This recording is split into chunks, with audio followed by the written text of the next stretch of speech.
Hello, my name is Jamie, and today I am sharing with you my top 4 books that I read in 2025.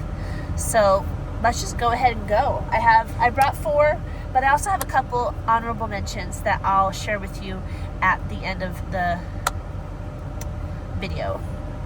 So coming in at number 4 is The King's Shadow by Elizabeth Alder. This is, I would say, early high school, late middle school. I don't know, it might just be high school. There's the words for you. But the story is about this boy. It's been a while since I read this book. I just remember I really liked it. But he had his tongue cut out. It's a little gruesome at the beginning. But during that time, that pretty much ruined his life. All he was fit for was to be a slave. But the kindness of the king, well, at that time, he was just a captain. And his lady, they pulled him out of slavery, and he became an attendant to Earl Harold. So this is loosely based on the history of Earl Harold of Wessex, who later becomes king. There's not a lot of historical documents about what was happening during that time, but Elizabeth Alder, she did take what is known about that time period, and she crafted this story about the king and his attendant and how they went through these battles together. And it was just really interesting, and she writes beautifully. I really enjoyed it, and I think you will too. I think I read 60 books this year. More than some people, less than some people. That's just what I read. But this came in at number 4. So there you go. Coming in at number 3 is not this whole book. This is a collection. I'll be posting a book review about the story that I did read out of this book.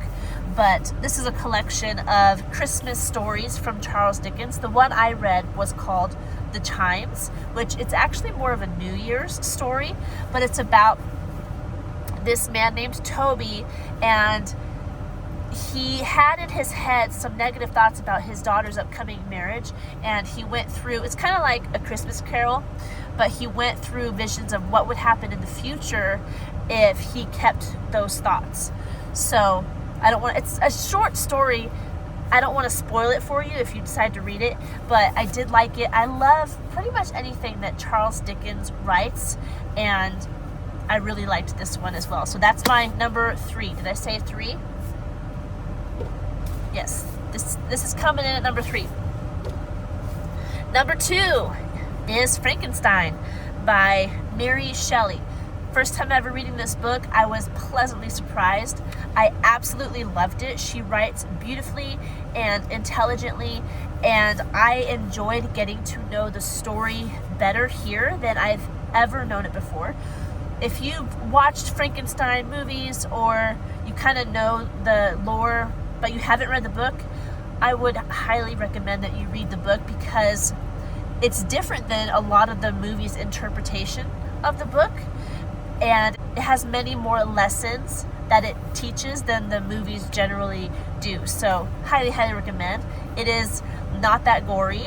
I was nervous coming into it because I thought, being the book Frankenstein, that there would be more gore in it than there was. So I'm glad that it was not as bad as I thought it was going to be. So really good. Highly recommend. And coming in at number 1 is Jane Eyre by Charlotte Bronte. This year was the second time I read this book. I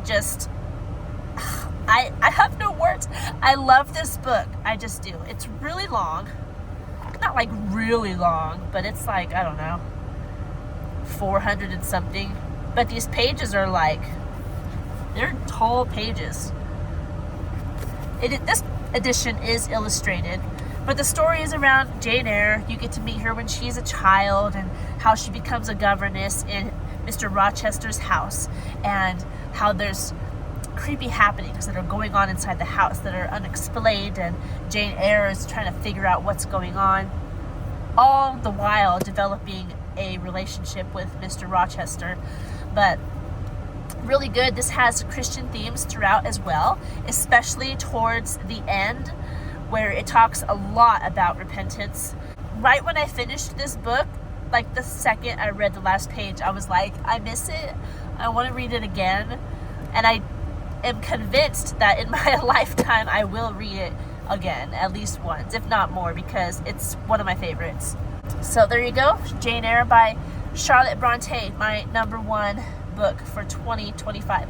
My honorable mentions, I don't have the books with me here in the car because I didn't think about doing an honorable mention until I was already here.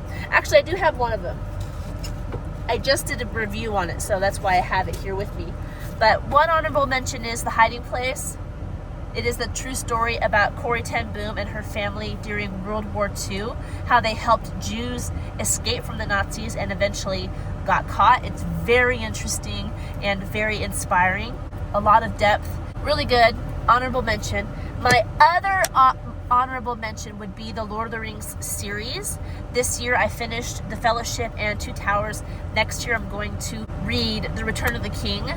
And I can't pick just one. If you're going to read one, you might as well read all three. So that's my second honorable mention, is the Lord of the Rings series. Excellent books. I love them. And I have been enjoying going through them again because I read them back in high school. So there you go. Those are my top 4 books that I read in 2025 and a couple honorable mentions. I hope you had a wonderful year, and I hope this year goes well for you as well. Happy New Year, and I will talk to you in our next video. Goodbye. There is a squirrel sitting in a tree staring at me. I don't know. It's just weird because I'm doing this video and this squirrel is just watching me. Anyway.